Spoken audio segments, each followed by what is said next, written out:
America and other free and open societies face crucial challenges and opportunities abroad that affect security and prosperity at home.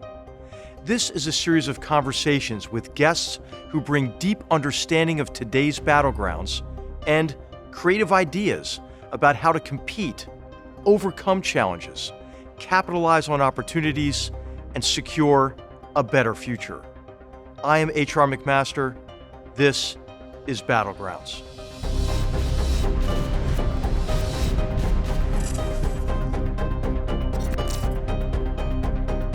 On today's episode of Battlegrounds, our focus is on the Philippines. Our guest, Gilberto Teodoro, is Secretary of National Defense of the Philippines. Teodoro has served as Secretary since 2023, after holding the position from 2007 to 2009. Teodoro was previously Congressman of the 1st District of Tarlac for 3 consecutive terms, starting in 1998.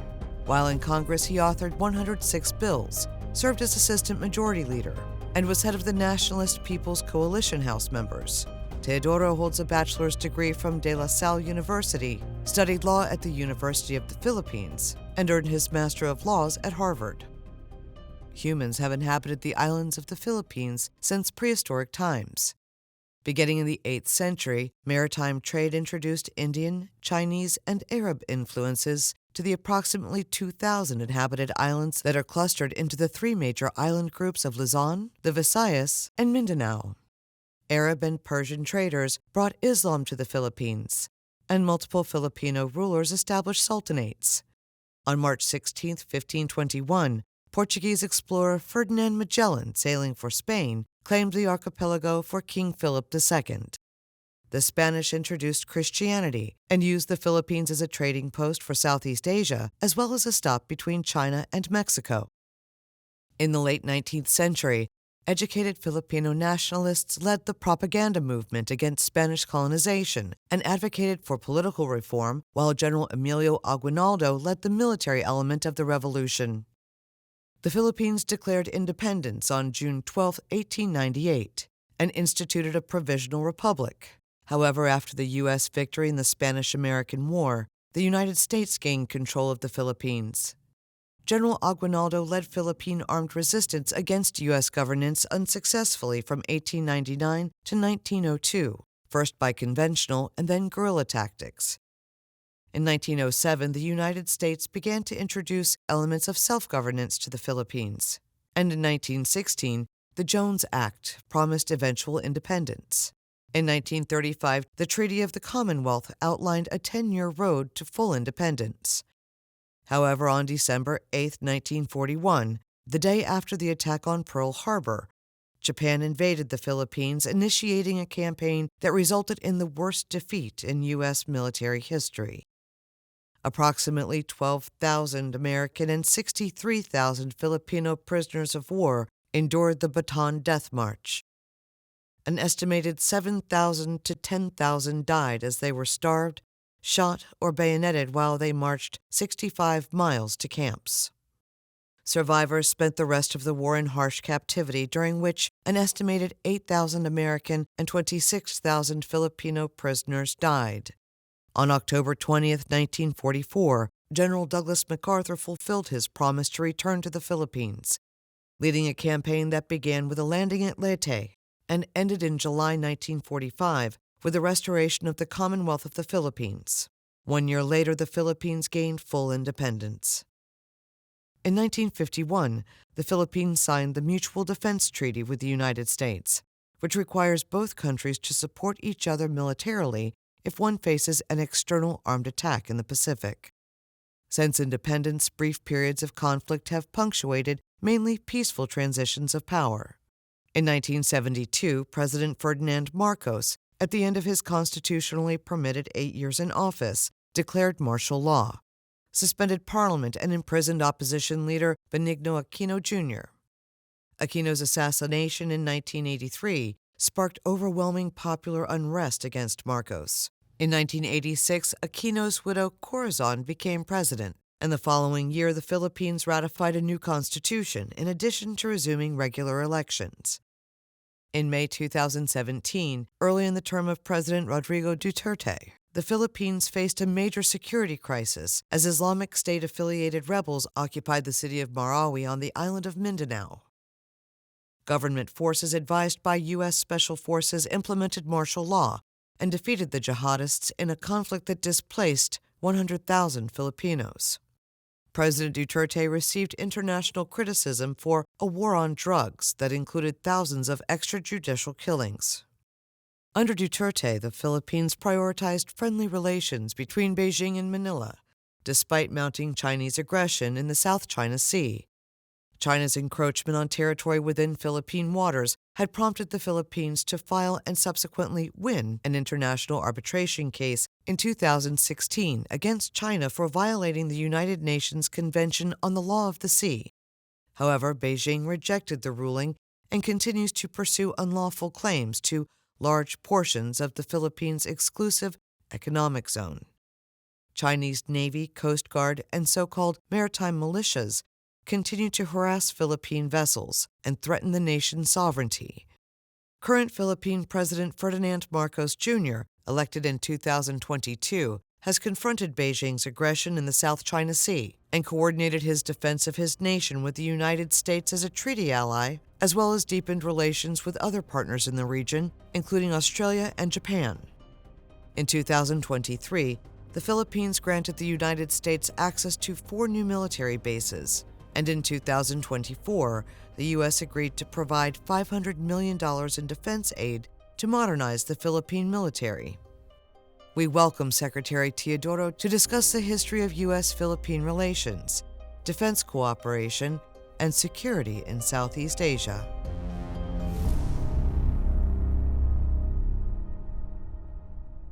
Secretary Gilbert Teodoro, what a privilege it is to have you here on Stanford's campus and at Hoover and on Battlegrounds. Welcome. Great to be with you. Well, it is an honor to be with you here, General Pastor, and to be given the opportunity to articulate vital issues in the Indo-Pacific, particularly from the Philippine perspective.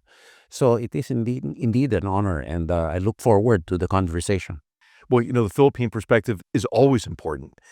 It's, I think, even more important now than ever, given the dynamics in the South China Sea, in the Indo-Pacific region broadly, but also, you know, just given our history, you know, the long relationship, the long alliance with the Philippines going back to the defense relationships in 1951, but of course the shared experience that we had, you know, during World War II, and you know, of course, Philippines becoming a Commonwealth, getting independent, and now really just so critical to countering various forms of aggression, especially by the Chinese Communist Party in the South China Sea. But before we get into really the security situation you're confronting today as secretary, could you maybe just your own personal reflections on the U.S. Philippine relationship? What strikes you the most in that long history, and how do you see it as relevant to today? Well, the most important facet of the multifaceted relationship that we have are people-to-people relationships. People-to-people relationships are the strongest bonding factor that any two countries may have. And as you know, America and the Philippines, we share similar cultural values, similar viewpoints, a sort of common language, because the United States introduced free public education to the Philippines. That's why English is widely spoken. And the robust and enduring relationship that we have continues and, as a matter of fact, strengthens as the years go by. There may be a little bit some small dips or zigs and zags, but the trajectory remains the same, constantly towards our shared goals, particularly at this day and age when we confront an attempt to rewrite the international global order to the selfish interests of a big country. We know what that country is. That's China. We are both confronting that attempt, and the permutations of this attempt boil down on the Philippine side to actual occupation illegally of what the Philippines has a right to, which is the West Philippine Sea. Now, for the United States, this is a shared endeavor for the Philippines because we both want a global, rules-based global order. which China wants to disaggregate using redefinitions of history, bits and The pieces of nine dash line in the South China Sure, Sea. it's now the 10-dash line, Yeah, right. and soon to be probably exponentially greater as they claim that they are the center of the world. Then again, right now, with the distortions that a big power player in the Indo-Pacific is doing, our shared experiences, people-to-people exchanges, cultural similarities, and the values of what life means, the worth of an individual becomes stronger because we face a common challenge. And I think one of those strong elements of our ties are the extraordinarily strong Filipino-American community, the tremendous diaspora here. You know, Sure. when I was the commander of Fort Moore, Georgia, right, which is the amazing Filipino Independence Day celebrations, and I think I'd be a few pounds lighter if I hadn't enjoyed so much Philippine food over the many years at these celebrations. Well, being here in the Bay Area, you can enjoy the same. That's fantastic. Yeah, it's so good, so good, so good. But I'd like to go back to the serious part of this, which are the challenges that the Philippines is facing. And a lot of I'll talk to people in the Indo-Pacific region, in Southeast Asia, and I'll often hear them say, "Well, hey, don't force us to choose." And what they mean is between Beijing and Washington. But I think the choice is really between sovereignty and servitude. And the Chinese Communist Party expects servitude with laying claim to the South China Sea and the surface area of the world through which 1/3 of the world's surface trade flows, for example. Could you talk about the evolution of this assault on Philippine sovereignty, as well as other countries in the region? How have you seen it evolve? I mean, you've been involved in defense of your nation for decades. Yes. And when did this become such a severe problem, and how did it evolve over the, say, from the early 2000s to today? Even further back, I think it evolved into an ideological, from an ideological conflict between communism and non-communist countries. There was the Southeast Asian Treaty Organization, and there was the communist bloc and the free world. And that evolved into the opening up of diplomatic relations between China and the Philippines. And at that time, China's policy was to be to bide its time, to be a little bit more reserved in international engagements, but continuing domestic revolutions in order to spread the communist gospel. Then it evolved into the era of reform and opening up. But at that time, in a spot in the West Philippine Sea or the South China Sea, there was a place called Mischief Reef where some structures were erected. And China in 1995 said, "Oh, that is just temporary shelter for our fisher folk." And it evolved to slowly China flexing its muscle in the area. To finally, we see an artificial islands created, which are heavily militarized. Right. And this is really an acceleration, 2014, 2015 period of time. Yes. And then President Xi Jinping, Chairman Xi Jinping comes to visit President Obama. You might Yeah. recall this. And he says, well, we promised not to militarize these islands, which of course he did immediately. Yes, definitely. And this evolved into the enactment by China of their maritime law, stating that almost all the South China Sea are internal waters of China.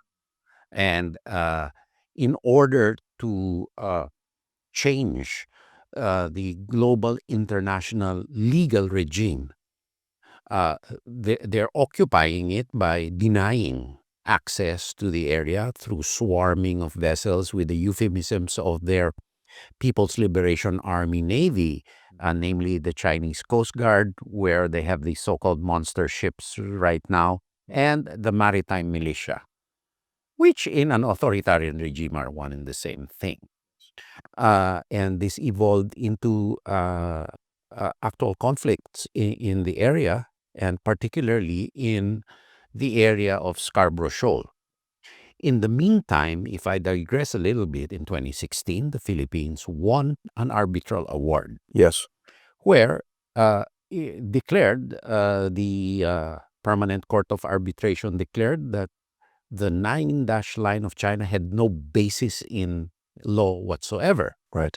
And Scarborough Shoal, of which China wants to deny not only Philippine presence but Vietnamese presence, was a traditional fishing ground of Vietnam, the Philippines, and China. The succession of President Xi Jinping has ushered in a new era of Chinese aggression and aggressiveness. You have seen the specter of wolf warrior diplomacy. Yes. You have seen China challenging the international legal order with its attempt to create a community of shared destiny for the future of humankind. Which ought to sound very scary to everybody. Yeah, with Just Chinese as the Global characteristics. Civilization Yes. Initiative as part Yes. of it, right? And all of this, together with the consolidation by President Xi Jinping of power, just goes to point out that these acts will continue. And for whatever reason, the Philippines does not need to make a choice. To go back to your earlier question, firstly, legally, we are treaty allies. We are mutual defense treaty allies. So that should put the question to rest. However, progressing further and deeper, what is being done to the Philippines is forcible stealing of its rights, sovereign rights in the exclusive economic zone, which the Philippines has the sole right to explore, exploit resources in by China. And doing this through not only words, but through muscle, trying to crowd us out, trying to change narratives, trying to subvert our domestic economy, trying to subvert structures, trying to influence others not to side with the Philippines, and to say that a perfectly legal process which resulted in an arbitral award is a scrap of paper, which is nothing. So what I'm trying to say now is, for the Philippines, what China is doing makes the Philippines, compels the Philippines to defend itself, to assert our rights against China. So they have only themselves to blame if we are choosing the side of the right, the correct, not the physical right, but the correct side, the correct path, to use their words. Take the right path and the correct route. Right. Which is what they want, is a subservient relationship, is the right path from their perspective. You've noted, a lot of the acts of aggression, right? Building of islands, weaponizing these islands, really destroying reefs and ecosystems as they're doing it. So I just wonder where's Greenpeace when they ought to be protesting that, or the complete devastation of fisheries, for example. And again, this infringement on sovereignty, and of course they have their eye on energy resources and everything. But could you maybe explain really some more about the tactics? We were talking about some of the aggression, but you've alluded to other tactics as well, ways that they try to co-opt, and then once they co-opt you, to coerce you. Because when I think back to the President Duterte's time, you could say China was relatively successful in co-option of the elements of the Philippines government, and now, of course, President Marcos, as you've mentioned, confronting this aggression, has taken a much stronger stance. Could you maybe describe in more detail the tactics that the Chinese employ, the effect that they've had, and how you've seen the policy of the Philippine government evolving over the last couple of administrations? Okay. The tactical advantage of the Chinese in co-option exercises is that they can work with cold cash. They're not subject to FATF or due diligence rules and regulations. So they can co-opt a lot, particularly in marginalized communities and marginalized areas. And they've been doing this a lot till lately when we've been taking positive steps to stop these practices. Secondly, they were able to expand criminal syndicate activities, which also weakened the domestic economy through internet gaming, gambling, human trafficking, drugs, and the like. Thirdly, they have been able to assume fake citizenships and identities to enable them or their agents or people under their influence, because China has only itself to blame. We must digress right now because of their 2017 intelligence law, which mandates every Chinese company or citizen to be an agent of the Chinese intelligence establishment. Right. Has to act as an arm of the government, basically. Yes. And so they have only themselves to blame if we are suspicious of any Chinese national. How will we know what the bona fide is of this person? Now, they were able to acquire land, curiously alongside strategic. Yeah. As they have in the United States, too. Yes. Yeah. And they have tried and have succeeded in certain cases to make inroads in critical infrastructure. They have succeeded in subverting the establishment of critical industries like a steel industry by depressing the market with substandard steel. And just dumping the Chinese steel in the international Actually, market. what they did was to donate for free induction furnaces, which is unproven and bad technology, obsolete mills to certain recipients in the Philippines who are able to produce a substandard steel for the market. However, slowly we have been putting a stop to this. And naturally, there is hacking and other pernicious practices that have been happening. The case of undocumented aliens, the case of drugs, and is slowly being addressed by the Philippine government. And another tactic that they use is the attempt to influence the local governments by sister cityhood initiatives where a city or a locality gets a favored Chinese treatment. Thirdly, also were research grants given to domestic educational institutions, which are used purportedly as cover for scanning the area, environmental scanning, and so forth and so on. We are watching out with a keen eye on these activities. But then there are the tactics, once again, of misinformation and disinformation. For example, when the Philippines wants to create a more robust deterrent capability, they immediately say that these acts are destabilizing to the region when they themselves have one of the largest nuclear arsenals, have ballistic capability, and other capabilities which the world does not know because the government in China is a closed one. They are unaccountable to anyone except the Politburo or the Standing Committee of the Communist Party, whereas the Philippines has an open government. It's transparent. Of course, we have security regulations, but then again, we are accountable to the world, particularly now when we have to be an upholder of international norms of good conduct of countries because we are busy building an international alliance to support international law.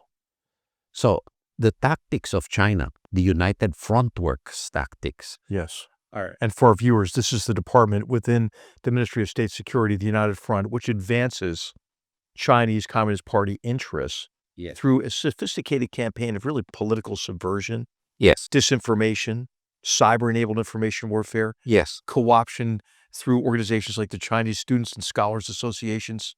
You've mentioned a lot of their tactics, but all this is united front work, according to the Chinese Communist which Party. according to their party documents is part and parcel of their international initiative. Yes. Really. And what people should realize is what's the goal of this? This is a goal to recreate the international order to be dominated by China, because still in party documents, the greatest threat to China is the United States. After you have financed a lot of their technology, after you have financed a lot of their power. Absolutely. So it is also a lesson for future leaders that in closed societies, we should really be very perspicacious in what we empower them with, Right. because this can be a force for international coercion.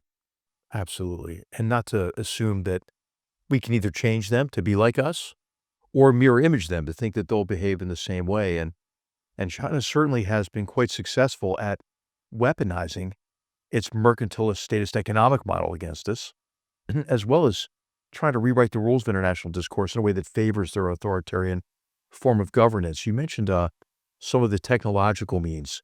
Could you maybe share with our viewers a little bit about what China did in the Philippines under the auspices of a Safe Cities initiative and the infusion into the Philippines of communications hardware, for example, for fifth-generation communications from Huawei and others, and because this model applies not just to the Philippines, but to many other countries where they're using technological means as well as all these other elements of their strategy to create, a servile relationship through co-option and coercion.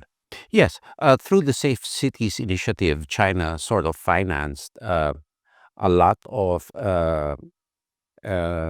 command and control mechanisms for cities where they would install CCTV cameras, they would install facial recognition software, ostensibly to enable a faster reaction time for any incident, for incident response. Secondly, for crime prevention.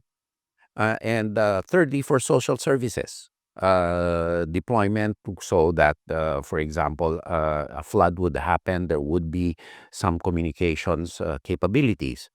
They also had a toehold into the third telco in the Philippines, which was Huawei financed.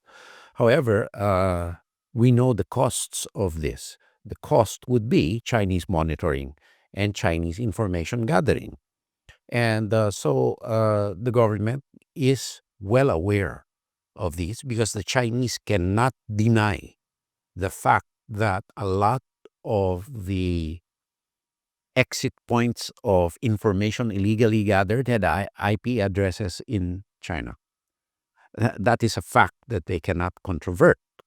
I know I'll receive a lot of brickbats over this, but that's the truth, and the truth hurts. Well, and now it's so obvious in the United States, too, with the penetration of our telecoms, the exfiltration of all this data, the penetration of our Treasury Department most recently. I mean, it's really, it should be obvious to everyone, don't you think? I mean, at this stage? And what is sad is that we'd like to see an economically robust China as a market for our products for international trade.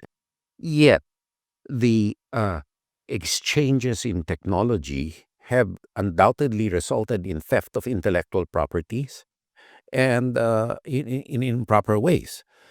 We've seen pictures of their next generation fighters, which looks surprisingly similar to Right. Right.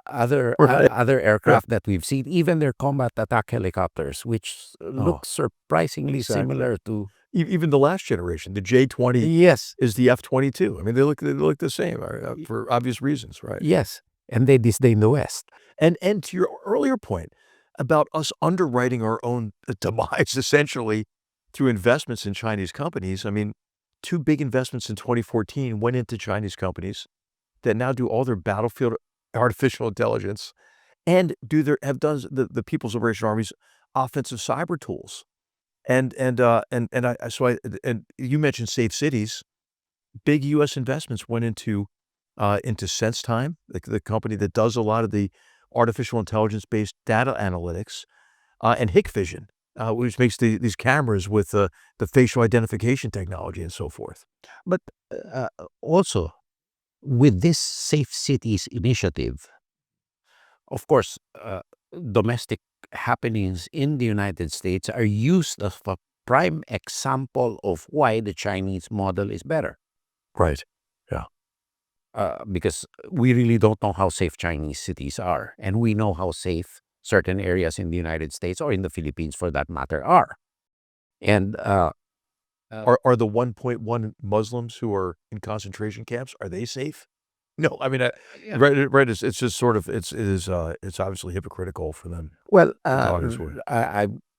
I'd like to share with you that when they started to message about our capability upgrades, it's clearly an interference into the internal affairs of the Philippines. So I started to talk about the human rights situation in China too.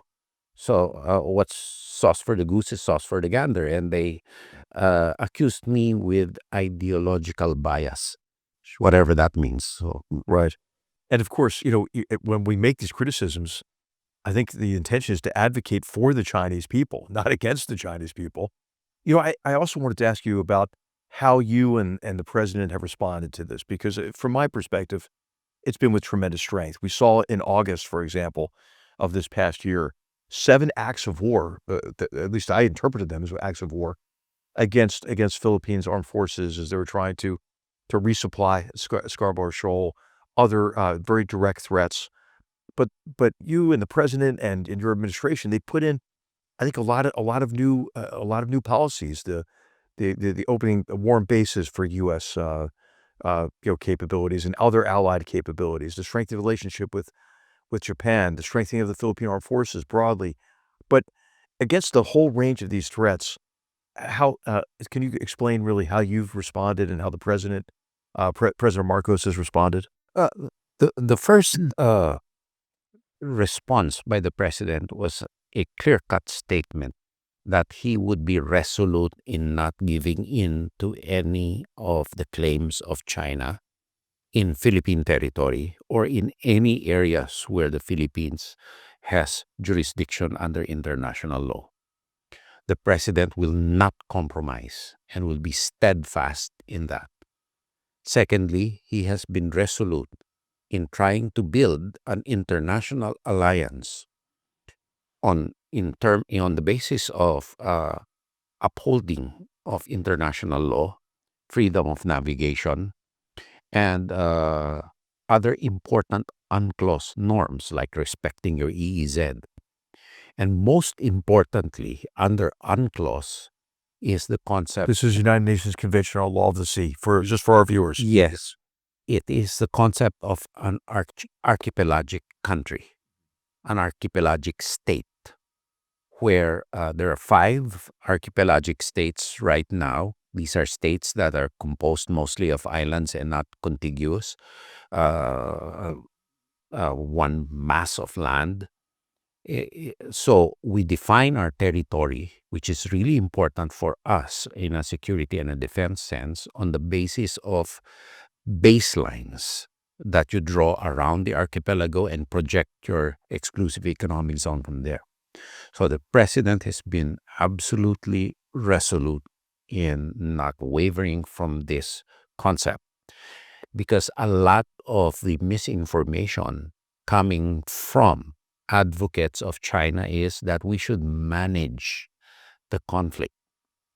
Managing the conflict would mean accepting a status quo where China is in areas where it is not supposed to be. And this is a red line which the president will not compromise on. Secondly, as we said, alliance building with like-minded nations. The president has done a lot of personal diplomacy to secure the archipelagic baselines and other areas of the Philippines. Thirdly, he is committed to re-engineering our defense establishment from an internal security perspective, because we had the local insurgency, which is now on a minimal stage. This is the Malawi insurgency again with Abu Sayyaf and Jamaat Islamiyah. This is the CPP, NPA, Oh, NDF, the communists, right? the communist the communist insurgency. insurgency, right?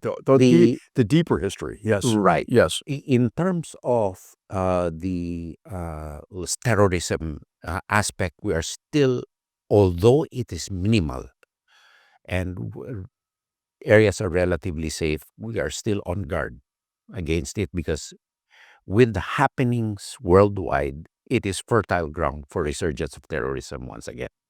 Right, and we see it from the Maghreb to the Levant to Central Asia and South. I mean, absolutely. Yeah. So this was the crucial internal adjustment that the president made, is to refocus our defensive operations from internal to territorial defense. And in so doing, we evolved the comprehensive archipelagic defense concept, where we would have to project deterrence capabilities throughout our exclusive economic zone in order to deter unwanted behavior from irresponsible actors. And the president has been fully committed to this. Domestically too, he has been at the forefront of anti-UFW operations, illegal and subversive operations by alien criminal syndicates. He has banned offshore gambling establishments which were laundering money for other purposes and corrupting a lot of people. And insofar as the U.S. presence in the Philippines, we have, of course, now a security sector assistance roadmap. The important thing with the United States is not merely the strengthening of the bilateral relationship, but the creation of new multilateral ones. We have a trilateral partnership now with Japan, the Philippines, and the United States, and a squad with Australia. The Philippines has recently signed a reciprocal access agreement, like a visiting forces agreement with Japan, which would allow Japanese self-defense forces to train with U.S. and Australian forces for interoperability. And in terms of the enhanced logistic sites, the EDCA sites, Enhanced Defense Cooperation Agreement sites, these are Philippine bases, mind you. These are not U.S. bases, although the U.S. will have a logistical presence there. And we are very thankful to the United States, because in the hierarchy of threats, the Philippines, the president, considers climate change as the number one threat. More than the acts of China. Our 6 typhoons in 1 month, 2 volcanoes acting up, and earthquakes and landslides have really affected our economy and, of course, our resource base for creating a resilient defense. Therefore, the partnership between allies that the president has personally spearheaded has been vital. But in this, the president has been a voice in ASEAN, in the Indo-Pacific, for upholding of international law and opposing any attempt by China to distort this narrative. China approaches the problem as a hold the ball strategy, where a negotiation is just a tactic in order to weaken the opposite side of the table, aka the Philippines, and hoping that it can generate a more favorable political climate to advance. Yet they will not stop their illegal advance. Right. And they'll just mask in this language of a community of common destiny for all humankind and so forth, which ought to scare the heck out of everybody, I think. Right? Fortunately, it has not gained traction. 90% of the Filipinos do not trust the Chinese government. They more than 70 or 80% of the Filipinos support our stand in the West Philippine Sea and South China Sea. More than 80% support the alliance between the United States and the Philippines. And I should say that a lot of our cooperation in disaster response has helped. Yes. Has helped. Right.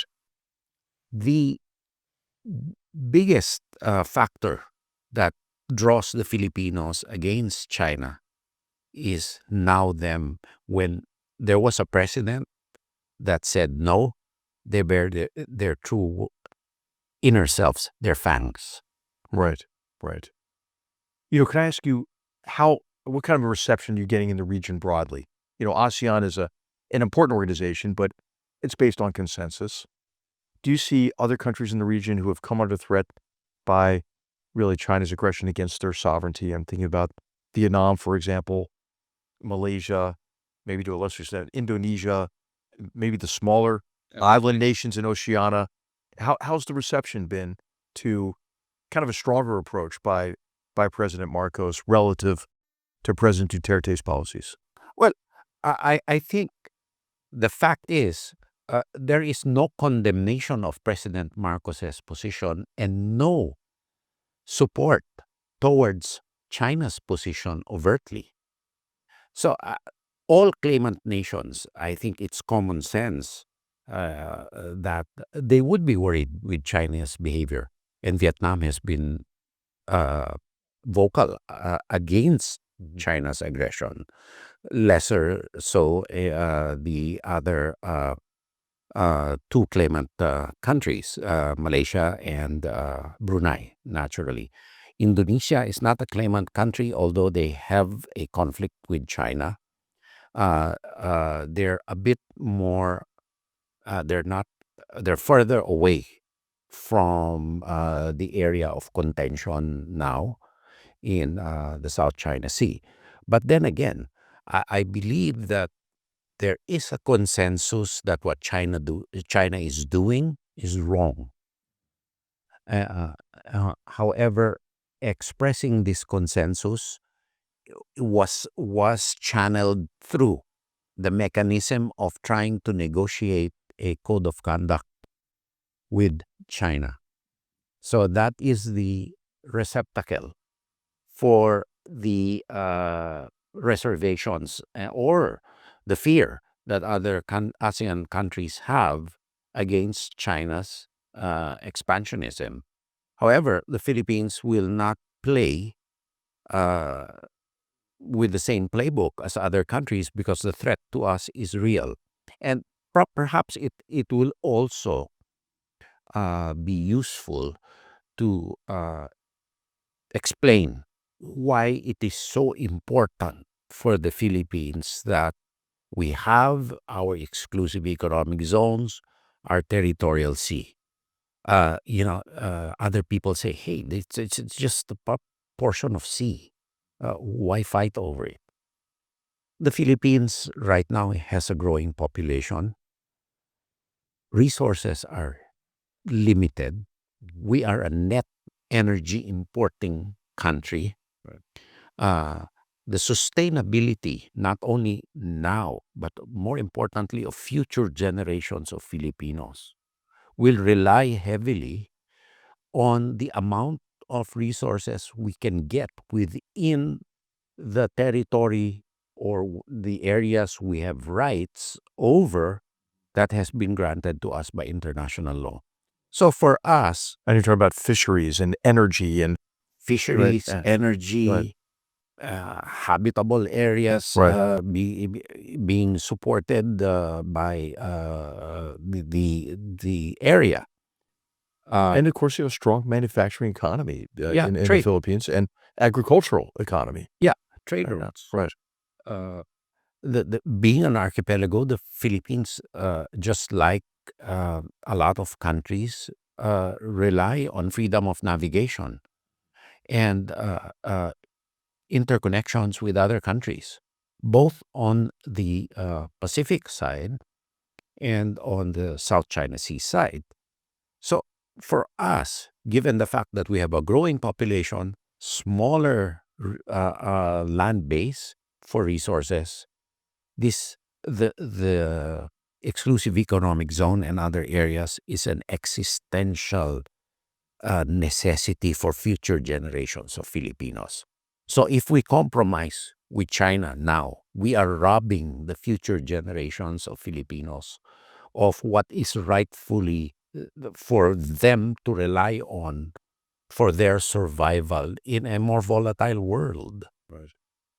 I'd like to ask you a question about the connection between this competition with China and having to counter Chinese aggression in your region, in the Pacific, and maybe other conflicts in the world. What do you see as the implications, for example, of Russian aggression against Ukraine, or the war in the Middle East, for example, for your concerns, for your own security, for the Philippines' security? Do you see connections between these kind of cascading conflicts and the looming crises in the Indo-Pacific? Sure. On the part of any bigger country doing an act of aggression or committing an act of aggression against a smaller country, it is worrisome if this is legitimized by acquiescence, silence, non-condemnation, or non-action by the international organizations of the world. It is worrisome for us because if the world does nothing and we see smaller countries being swallowed up by bigger countries, for whatever reason, naturally all smaller countries should worry. It should not be the case. If it shows either that the world order truly needs to be strengthened as to its original intention, that was a mechanism to avoid conflict, avoid war, which is, and if countries take a step back and not and let things be, then the narrative by China then works. Sure. That and things need to be changed on a more parochial and domestic sense. The Philippines is a net importer of energy. And the Philippines has citizens deployed, nationals all over the world. So energy security is vital to our viability as as an international competitive entity. And so the war in Ukraine has affected us through world commodity prices. The Red Sea and Persian Gulf instability affects us a lot. Let us not forget there are more than 20 Filipinos held hostage by the Houthis. And international shipping costs have increased the cost of goods that we need for our daily survival a lot. So all of these conflicts affect the Philippines because we're an archipelagic country and we need a lot of inputs to make our economy more viable and to give more social services to our people. But in the bigger international sense, since we are facing aggression by a bigger power, namely China, who is flexing its muscle and trying to distort the international narrative to justify its doing so. Mirror acts in other places of the world are a matter of concern for us. Secretary Teodoro, I think that's an important point because, there are some who make the argument that we should prioritize the competition with China in the Indo-Pacific, and the way to do that is to almost forget about or deprioritize conflicts elsewhere. And of course, there are so many connections, as we see with North Koreans, fighting alongside, for example, Russians in Ukraine and China providing, the equipment and hardware that Russia needs to continue its onslaught, or the fact that, China's buying 97% of Iran's oil to keep them kind of in the game in their aggression across the region. I'd like to ask you, what are your expectations as a new American administration comes in for the U.S.-Philippine relationship, and how do you see trends in the relationship in recent years, which I think have been quite positive, and what are your expectations for the coming years? Well, my expectation is that the momentum that is existing at present be continued, because we are not only strengthening a relationship, but evolving a new ecosystem of security, not only bilaterally, but also multilaterally with other countries with shared values like Japan, like Australia. And the United States has made a lot of inroads also in ASEAN, in advocacy, in building trust and confidence. So we would like to see the momentum continue, that our joint activities continue, the resilience building of the Philippines as not only a partner of the United States, but as a major upholder and enforcer of international norms. That's what this is in the Philippines right now. The world will not listen to us if we stand up and say, hey, this is Philippine territory, plain and simple. But we have a basis for it, which basis we all share. Those are the rules-based international order. And so the Philippines now, as I view it, is a test case of how far smaller countries can go on a sustainable basis in standing up for themselves. And if this momentum is not sustained, then a counter-narrative wins, which the world cannot afford, because then there will be only 2 to 3 strong, autocratic, undemocratic survivors. Secretary Teodoro, you're talking about kind of really an optimistic perspective among our democracies. I think we've seen that in the U.S.-Philippine relationship. But in our democracies, of course, oftentimes it's ugly, right? Because we're open societies, and we have our divisions in the United States. It always came through a contentious election, but I think in pretty good shape. Everybody, there were no questions about the result of our presidential election. In the Philippines, you have your own issues politically between the president and the vice president and the contention between them.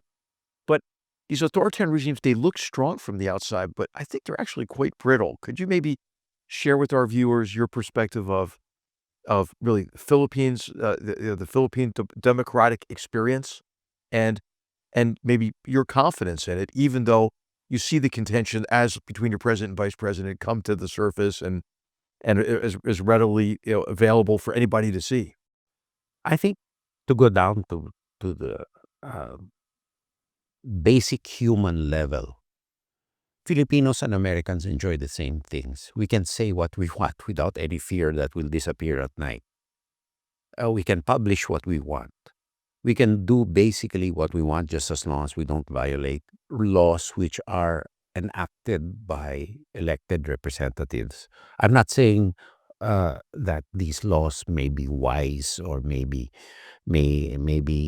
economically correct or be efficient. But what I'm saying is that these laws were passed through a process, as everybody knows, that if everybody, has a beef with what has been passed, it's the system.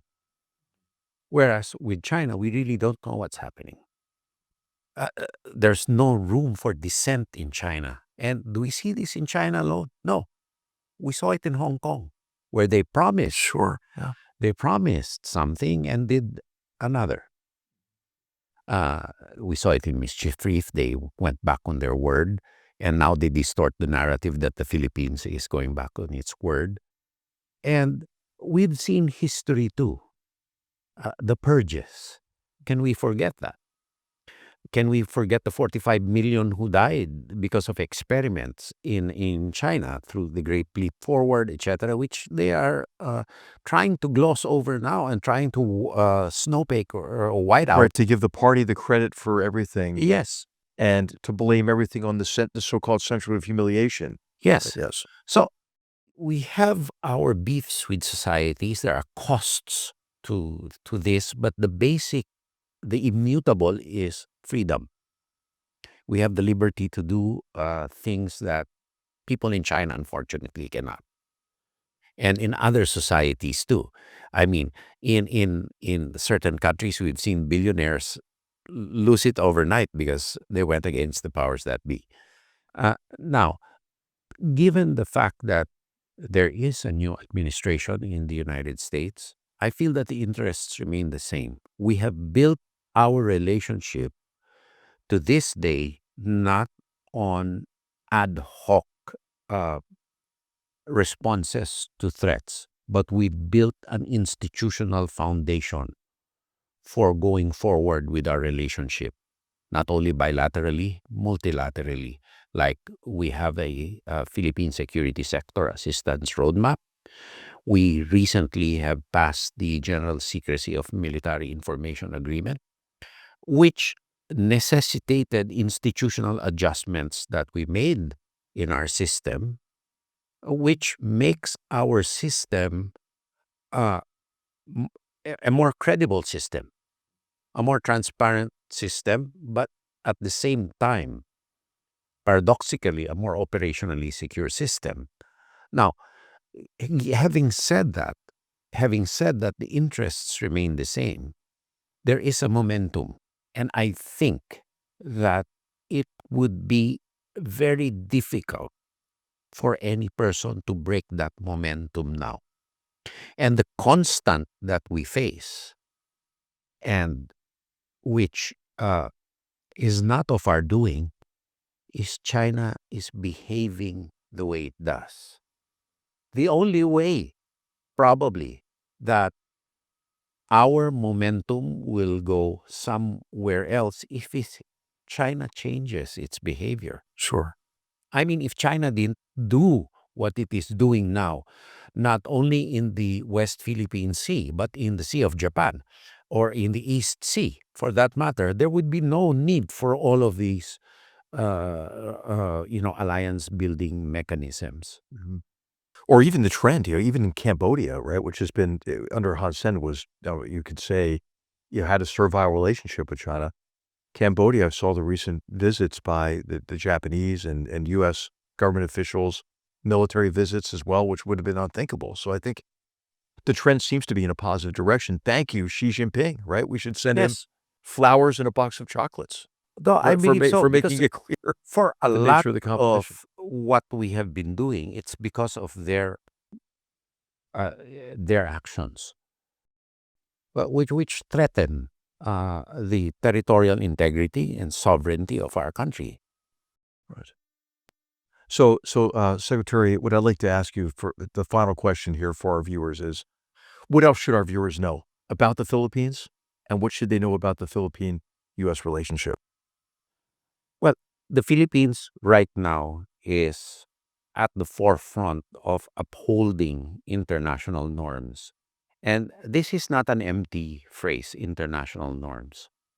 But if we fail to uphold what is written down in the United Nations Charter, the treaties right now, we stand the risk of having these norms which we guarantee our way of life, our freedom, resources for the future, particularly of the smaller countries, we stand the risk of having this redefined by active, uh, coercive actions by more powerful countries and by acquiescence by equally, if not more powerful countries too. Therefore, we lose by default or inaction. How important is the Philippines to the United States?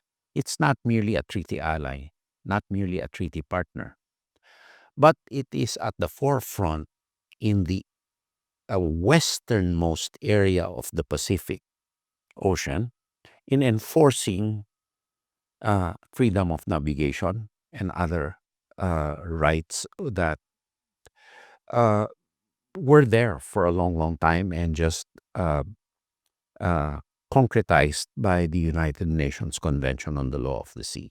Billions of dollars of trade go through the South China Sea, from the Indian Ocean up the South China Sea and exiting to the Pacific Ocean.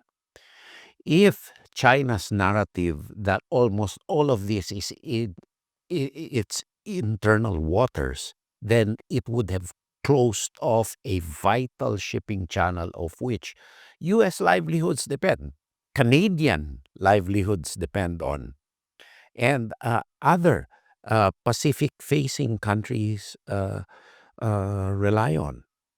And it will also disrupt and distort world prices of all commodities. And translated, that means more dollars for X quantity of X goods. But more importantly than that, there is an attempt to reshape the world as we know it. Our world is an imperfect world, definitely. It's full of crises because it treats states as individual actors.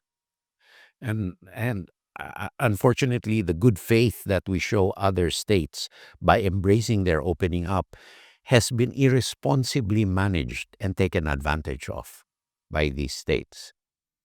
You see violations of international protection, etc. And you've seen also the subversion of the U.S. economy by China. Now, China is an active attempt, as its documents show, and they're not hiding it, of reshaping the world order. And if we do not stand up, the United States does not stand up with the Philippines in upholding the UN Charter, the UN Convention of the Law of the Sea. And mind you, not only the United States is supporting the Philippines here, the G7 is supporting it, the EU is supporting it, several non-EU countries like the United Kingdom is supporting it. New Zealand, for a long, long time, has laid back from international military engagements. They now want a status of forces agreement with us, which we are negotiating, because they see the danger posed to them, far away as they are, by China's actions in the South China Sea. So if New Zealand alone feels that they are threatened, more so should the United States. And the focal point, the fulcrum of all of this is the Philippines. And I think by our actions internationally, we have proven our good faith, our responsibility as an ally, and we will be resolute by not looking for conflict. But we will not back down from any attempt to subvert our country and to take away any part of any of our territory or any area where we have sovereign rights from us, because these do not belong to us physically now, but for the survival of our future generations. And so to join with the Philippines means to join in upholding a world of norms, of freedoms, and a way of life which respects everybody's way of life, and without reintroducing a new narrative or an Orwellian narrative of a world of the future. Well, Mr. Gilbert Teodoro, I can't thank you enough for your leadership at this critical moment. Thank you. And for your visit and for joining us on Battlegrounds to help us understand better a battleground that's critical to all of our futures. Thank you so much. Well, I thank you for giving us the opportunity to articulate our position. And hopefully we make an impact because the world needs it. Well, you are making an impact. What a pleasure to be with you. Thank you so much. Thank you. Battlegrounds is a production of the Hoover Institution, where we generate and promote ideas advancing freedom. For more information about our work, to hear more of our podcasts, or view our video content, please visit hoover.org.